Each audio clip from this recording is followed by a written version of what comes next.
There is a book out there called Oil and Terror. I read this book around 2003, 2004, and it talks about the end times, how oil will be a very, very global dominant thing, very much desired, and how it's going to be wars fought over oil, which we've kind of seen that in the past a little bit, but it's going to become very, very precious to a lot of countries, to where it's going to set up to where who can be the king of the oil fields.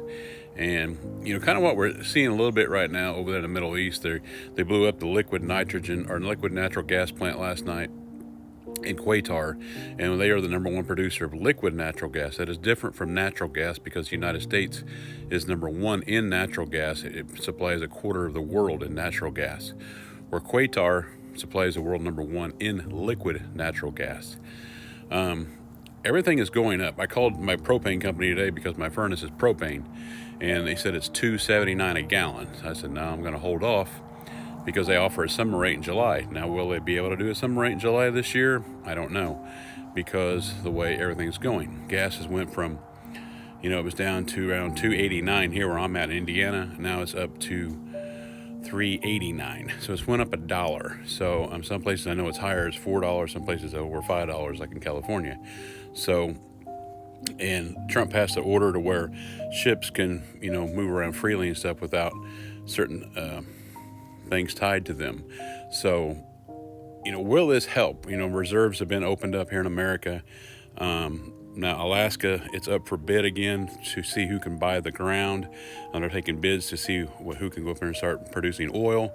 We've had some new oil refineries open here in Indiana, and of course one down, I believe, was in Oklahoma or Texas. Will that help? Yes.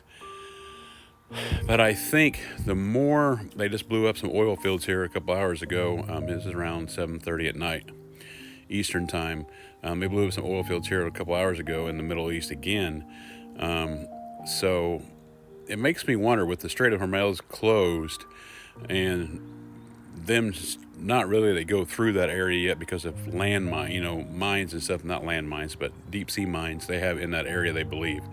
So, it's going to be interesting to see what happens in days ahead.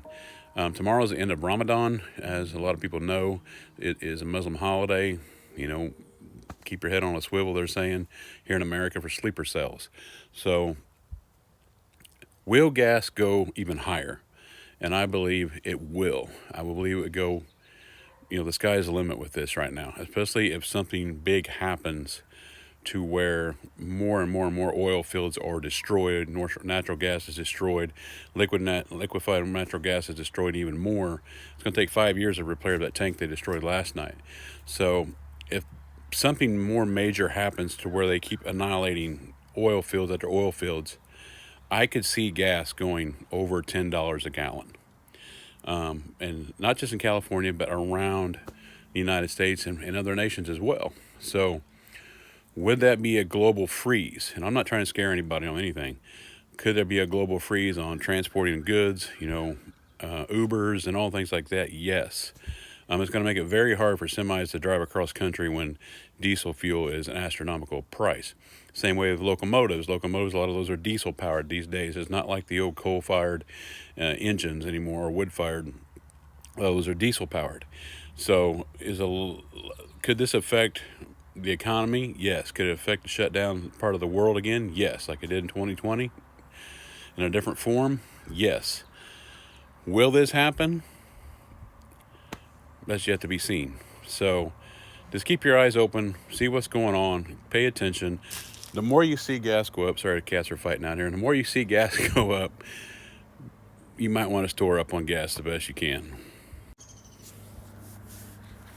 Hey, get out of there. Go, come on. Leave cats alone.